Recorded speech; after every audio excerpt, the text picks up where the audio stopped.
Beginning. The species that shouldn't have survived. Dr. Sarath of the Volari Union had studied hundreds of species. Some were born under crushing gravity and developed skeletons like living stone.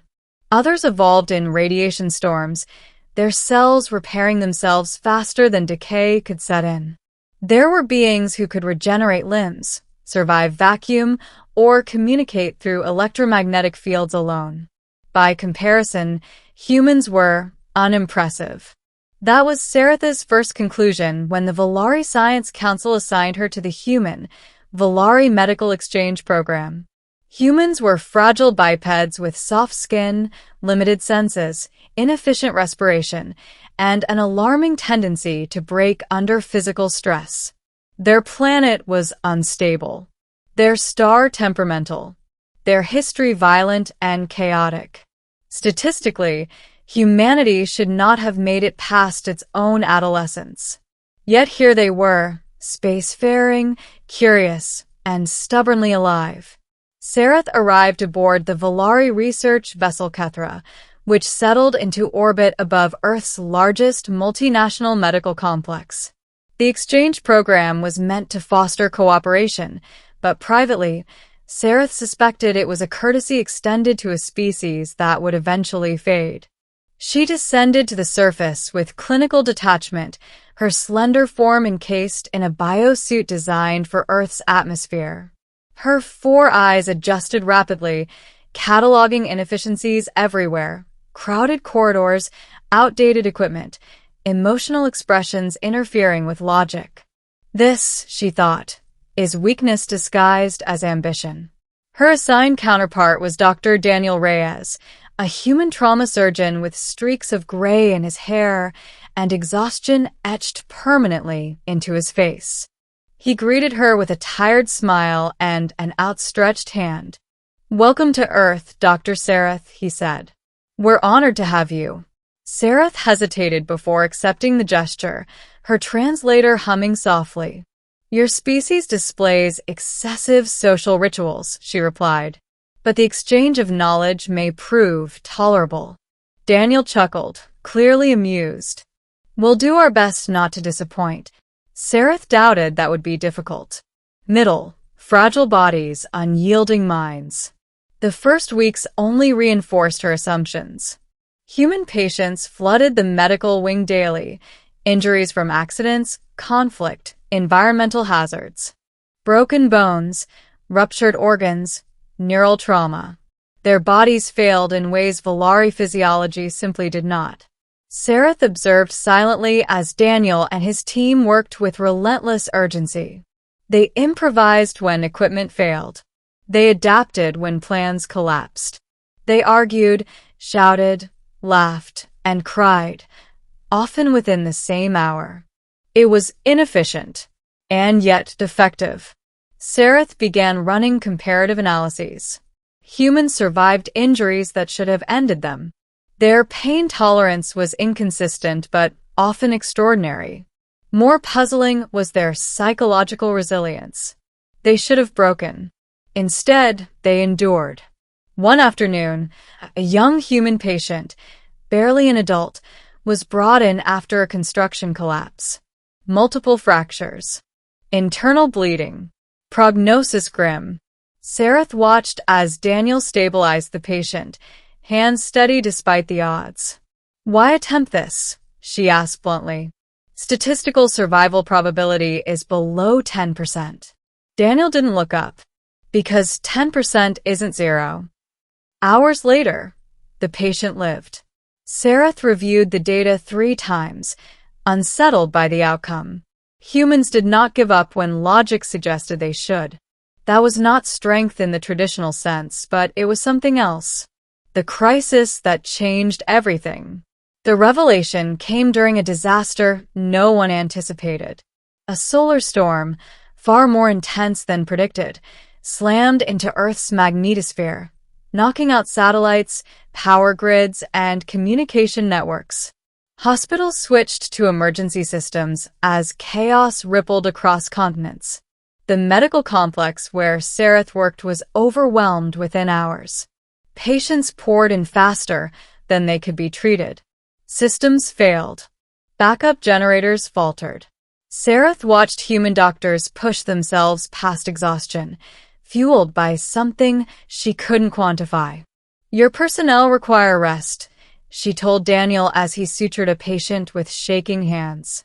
"Continued exertion will reduce efficiency." Daniel shook his head. "People are dying, Sareth." "So will you if you continue," she countered. He met her gaze, eyes burning with quiet resolve. "Then I'll die doing something that matters." The statement struck her harder than any data point. When the generators finally failed, life support systems went dark. Panic surged through the wards. Sareth's people would have evacuated, calculated losses, preserved the future. Humans stayed. They manually ventilated patients, carried the injured down dark stairwells, sang to keep children calm while operating by flashlight. And when structural damage threatened to collapse the West Wing, Daniel led a team back inside, against orders, to retrieve patients who couldn't move. Sareth followed. She told herself it was for observation. The cost of compassion, the ceiling gave way as they evacuated the last patient. Sareth was thrown aside, her biosuit ruptured by debris. Pain, sharp and disorienting, flooded her nervous system. Valari physiology was not built for blunt trauma. She collapsed. Daniel reached her just as her vision dimmed. "Sareth," he shouted, dragging her clear of falling debris. Her translator crackled. "You should leave me," she managed. "Your species cannot," he cut her off. "Not happening." He carried her, despite the difference in mass, despite his own injuries, out into the open courtyard as emergency crews swarmed in. Sareth lost consciousness in his arms. When she awoke, she was in recovery, surrounded by humming equipment, both human and Valari. Her injuries had been severe, but she was alive. Daniel sat nearby, asleep in a chair, bandaged and pale. Data flooded her mind as her system stabilized. He had refused evacuation. He had ignored medical advice. He had risked and nearly lost his life. For her. For strangers. For patients who offered no benefit in return. This was not weakness. This was something far more dangerous and powerful. Understanding the human paradox as the days passed, Sareth recovered physically, but her worldview fractured. She reviewed historical records, not just wars and failures, but recoveries. Plagues survived. Extinctions averted. Societies rebuilt after collapse. Humans did not thrive because they were strong. They thrived because they refused to stop caring. She confronted Daniel once. She was able to stand. "Why?" she asked. "Why continue when logic dictates retreat?" He considered the question carefully. "Because someone has to," he said. "And because if we don't help each other, what's the point of surviving at all?" Sareth processed the answer long after he left. Among the Valari, efficiency was survival. Emotion was regulated. Attachment limited. Yet humanity, chaotic, fragile humanity, had built a civilization on shared burden. They broke easily. They healed stubbornly. And they never did it alone. Ending. The strength no one measured. When the exchange program concluded, Sareth submitted her final report to the Valari Science Council. It was not what they expected. "Humans are physically inferior by most metrics," she stated. "Their biology is inefficient. Their environment hostile. Their society unstable." Several council members signaled agreement. "However," Sareth continued, "they possess a trait not accounted for in our survival models." She paused. "They endure through connection. They accept pain to reduce suffering in others. They continue when reason suggests surrender." A murmur rippled through the chamber. "They are not strong," Sareth said. "They are resilient, and that makes them dangerous to underestimate." Her recommendation was unanimous acceptance into the Union. Before departing Earth, Sareth returned to the medical complex one last time. Daniel met her at the entrance.